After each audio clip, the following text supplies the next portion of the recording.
I'm happy to join with you today in what will go down in history as the greatest demonstration for freedom in the history of our nation.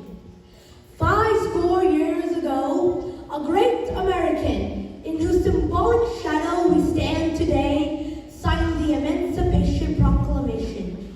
This momentous decree came as a great beacon, light of hope to many millions of Negro slaves who had been seared in the flames of withering injustice. It came as a joyous daybreak to end the long night of their captivity. But 100 years later, the Negro still is not free.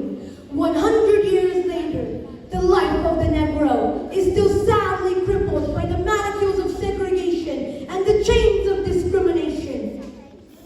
100 years later, the Negro lives on a lonely island of poverty in the midst of a vast ocean of material prosperity.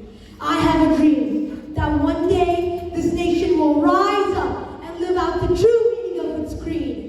We hold these truths to be self-evident, that all men are created equal. I have a dream that one day on the red hills of Georgia, the sons of former slaves and the sons of former slave owners will be able to sit down together at the table of brotherhood. I have a dream that one day, even the state of Mississippi, a state sweltering with the heat of injustice, sweltering with the heat of oppression, will be transformed into an oasis of freedom and justice. I have a dream that one day my 4 little children will live in a nation where they will not be judged by the color of their skin, but the content of their character. I have a dream today.